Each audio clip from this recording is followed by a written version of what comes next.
ನಮಸ್ಕಾರ. ನುಡಿ ಬೆಳಗು. ದೀಪಾ ಹಿರೇಗುತ್ತಿ ಅವರ ಪ್ರಜಾವಾಣಿಯ ಅಂಕಣ ಬರಹ ಕರ್ನಾಟಕದ ಸಿಂಹ. ಸ್ವಾತಂತ್ರ್ಯಕ್ಕಾಗಿನ ಚಳುವಳಿ ತೀವ್ರವಾಗುತ್ತಿದ್ದ ಕಾಲ.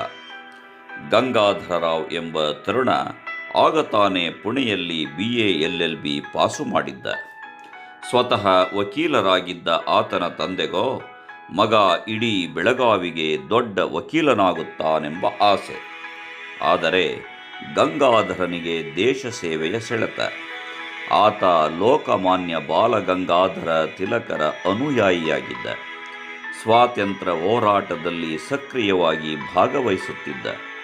ತಂದೆಯ ಮಾತನ್ನು ಕೇಳುತ್ತಿರಲಿಲ್ಲ. ಆಗ ಗಂಗಾಧರನ ತಂದೆ ಭಾವು ಸಾಹೇಬರು ಪುಣೆಯಲ್ಲಿ ತಿಲಕರನ್ನು ಭೇಟಿಯಾಗಿ, ಮಾನ್ಯರೇ, ದೇಶಕ್ಕೆ ಸ್ವಾತಂತ್ರ್ಯ ತರುವ ನಿಮ್ಮ ಕೆಲಸ ಶ್ರೇಷ್ಠವಾದದ್ದು. ಆದರೆ ನನ್ನ ಮಗನನ್ನು ದಯವಿಟ್ಟು ಇದರಲ್ಲಿ ಎಳೆಯಬೇಡಿ. ನಮ್ಮದು ಶ್ರೀಮಂತ ಕುಟುಂಬ. ನನಗೆ ಇವನೊಬ್ಬನೇ ಮಗ. ಮೇಲಾಗಿ LLB ಪಾಸಾಗಿದ್ದಾನೆ. ಬುದ್ಧಿವಂತ. ಬೇಕಾದಷ್ಟು ದಡ್ಡ ಹುಡುಗರು, ಬಡವರ ಮಕ್ಕಳು ಇರುವಾಗ ನನ್ನ ಮಗನನ್ನು ಏಕೆ ಕರೆದೊಯ್ಯುತ್ತೀರಿ ಎಂದರು. ಆಗ ತಿಲಕರು, ಬಡವರು ಹೊಟ್ಟೆ ಒರೆಯಲು ಉದ್ಯೋಗ ಮಾಡಬೇಕಾಗುತ್ತದೆ. ಆದರೆ ನೀವು ಶ್ರೀಮಂತರು ಮತ್ತು ನನ್ನ ಕೆಲಸಕ್ಕೆ ಬುದ್ಧಿವಂತರೇ ಬೇಕು. ಎಲ್ಲವೂ ಇದ್ದ ನೀವೇ ನಿಮ್ಮ ಮಗನನ್ನು ನನಗೆ ಕೊಡಲಿಲ್ಲ ಎಂದರೆ ಬಡವರು ಹೇಗೆ ತಮ್ಮ ಮಕ್ಕಳನ್ನು ಚಳುವಳಿಗೆ ಅರ್ಪಿಸಬಲ್ಲರು ಎಂದು ಕೇಳಿದರು. ಆಗ ಭಾವು ಸಾಹೇಬರು ಒಂದು ಕ್ಷಣ ಮೌನವಾದರು. ಮತ್ತೆ ಚೇತರಿಸಿಕೊಂಡು, ಆಗಲಿ, ಇವತ್ತಿನಿಂದ ನನ್ನ ಮಗನನ್ನು ದೇಶಕ್ಕಾಗಿ ಅರ್ಪಿಸಿದ್ದೇನೆ ಎಂದರು.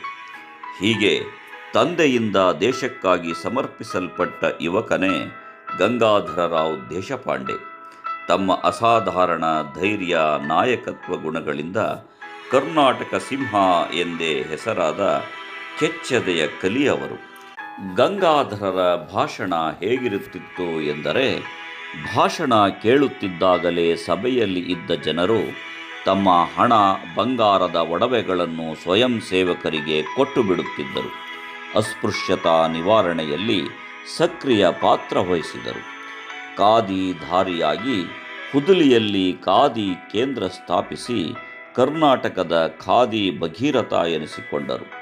ರಾಷ್ಟ್ರೀಯ ಶಾಲೆ ಆರಂಭಿಸಿದರು. ಸಂಯುಕ್ತ ಕರ್ನಾಟಕವೂ ಸೇರಿದಂತೆ ಅನೇಕ ಪತ್ರಿಕೆಗಳ ಹುಟ್ಟು, ಮುನ್ನಡೆಯುವಿಕೆಗೆ ಕಾರಣರಾದರು. ಸ್ವಾತಂತ್ರ್ಯ ನಂತರವೂ ಪಕ್ಷ ಸಂಘಟನೆ ಮಾಡಿದರೆ ಹೊರತು ಮಂತ್ರಿಮಂಡಲ ಸೇರಲು ನಿರಾಕರಿಸಿ ಅಧಿಕಾರದಿಂದ ದೂರ ಉಳಿದರು.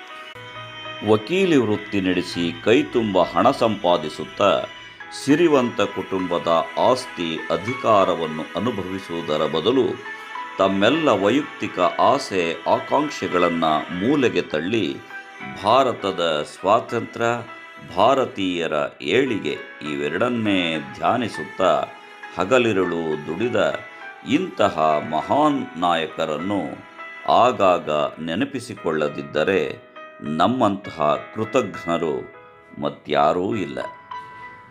ನಮಸ್ಕಾರ. ಧನ್ಯವಾದಗಳು.